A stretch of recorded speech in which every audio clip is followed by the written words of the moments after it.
जे निसिमायाव बिपिएफ हानजाया देरहाबाय आरो आङो देरहाबाय बेनिखायनो आङो रायजो राजाफोरखौ साबायखर होदों। जेसेबां आङो इलेक्सन गेलेदों देग्लायनो आं साबसिन नुदों आरोखि। एसे बुंब्लानो रायजोफ्रा फैदों बुजिदों मानोना गोबां समस्या भुगिबाय। दिनै जब कार्डआव खामानि मावनो मोनला। बिसिनि पलिटिक्सआ जास्ट मोननैल' जादों। बेनो जाहैबाय अरुणोदय मोनसे बिनिफ्राय न' मोनसे 15-16 हाजार मोनबानो देरहायो बेयाव निसिमायाव। बिदिनो सान्दों 8-9 हाजारसो जागोन बायदि मोन्दों आं। मोनथामावनो जुदि बिदिबा आरो 7था दंबावो। बिपिएफनि गाहाय बिथाङा बिबुंथियाव बुंलांबाय देरहायोब्ला नोंथाङा इएम मोननाया निश्चित। माबायदि बिफानखौ मोनगोन होनना आसा खालामनानै दं? रायजोफोरजों रायलायनोसै, जोंनि ब्लक पार्टियाव डिसिसन लानोसै, डिस्ट्रिक्टआव रायलायनोसै, बयबो बिगोन सानाव बयबो थांगोन। खिन्थु जोंनि जायगा जाहैबाय बेकवार्ड जायगा हिसाबै मोजांखौनो होगोन। रायजोनि थाखाय जेखौ मावनो हायो बेखौनो होगोन होननानै आसा खालामनो। नांगोल भाङा प्राइमारि लानानै जिथु सुबुं गौमा ब्लेसिं रेलि जालांबाय गोबां सुबुं ओरैनोथ' 15-16 हाजार मोनबानो देरहायो बेयाव निसिमायाव। थांनाय बाराव आङो 3 हाजार बारा मोननानै देरहादोंमोन। देग्लायहाय साबसिन नुदों।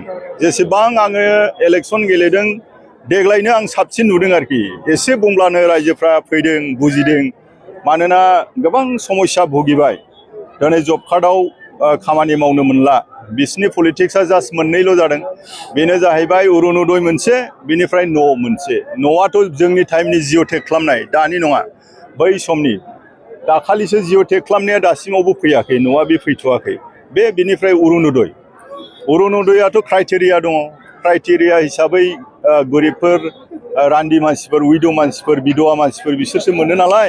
दा बेखौनो मोजां मानसिफ्रा लादों। बेफोराव गाज्रि मोननाय फैबाय, रायजोनाव गाज्रि मोननाय फैबाय। बिनिफ्राय उन्नतिया जेरैबायदि जानांगौमोन जेरैबायदि बिसोरो कमिटमेन्ट होदोंमोन गोबां खोथा बुंदों। एसे बांद्राय बुंना लादों बिथांमोना। जेखौ हाया बे हायिखौ कमिटमेन्ट होनायाव नै दा भुगिनांनाय बायदि आङो मोनदों आरोखि बिथांमोनखौ। जिहेतु फैगौ 2 सेप्तेम्बरानो जोबथा खालार नमिनेसननि दासिमबो बेरेखा हान्जानिफ्राय नोंथांजों कन्टेस्ट जानायनि रावखौ नुनो मोनाखै। होथ'वाखै, दासिमाव होथ'वाखै। सोर फैयो जायखि फैया मानो आंथ' केन्डिडेटसो, रायजोफ्रासो जुजिगोन। दिनै रायजोफोरखौ नोंथांमोना निस्सय नुबाय जे बेवहाय मोनथामल' खमसे खमथ' 8-9 हाजारसो जादों नामा ना बेसेबां जाखो? बेसेबां जादों बुंलाय? औ आङो बिदिनो सान्दों 8-9 हाजारसो जागोन बायदि मोन्दों आं। मोनथामावनो जुदि बिदिबा आरो 7था दंबावो। बे 7था प्राइमारिखौ 10 हाजार 7था प्राइमारिखौ आङो खैला मैलाव लागोन नमिनेसननि उनाव।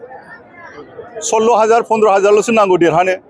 आरो गोबां केन्डिडेट दंना, सोरबायाबो बोगोन एसे एनै। इउपिपिएल बोगोन, ओरै बिजेपि बोगोन, ओरैहाय जुदि बिजेपिया माबायोबा गेलेयोबा बोगोन। बिनिफ्राय कंग्रेसआबोथ' गेलेगोन। बे हिसाबै एसेना 2 हाजार 3 हाजार आरो एपिबि दं बिथांमोनाबो बोगोन।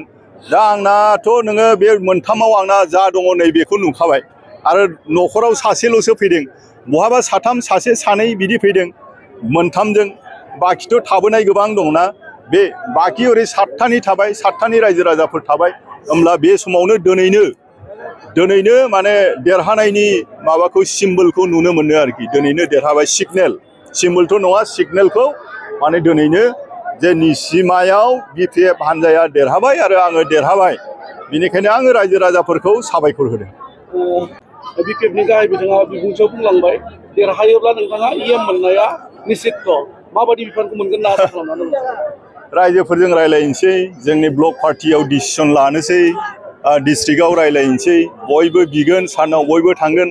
खिन्थु जोंनि जायगा जाहैबाय बेकवार्ड जायगा हिसाबै थांनाय बारावबो आङो इएममोन। बै समाव बड'लेण्ड ट्रेन्सपर्ट बेनिफ्राय कपारेटिभ आङो मोनदोंमोन। बेवहाय रायजो राजानि बांद्राय सुबिदा आङो मावनो हायाखै। बेखौ सारा गावबो बुजिखायो। बेनिखायनो बियो मोजांखौनो होगोन। रायजोनि थाखाय जेखौ मावनो हायो बेखौनो होगोन होननानै आसा खालामदों। Thank you. दे।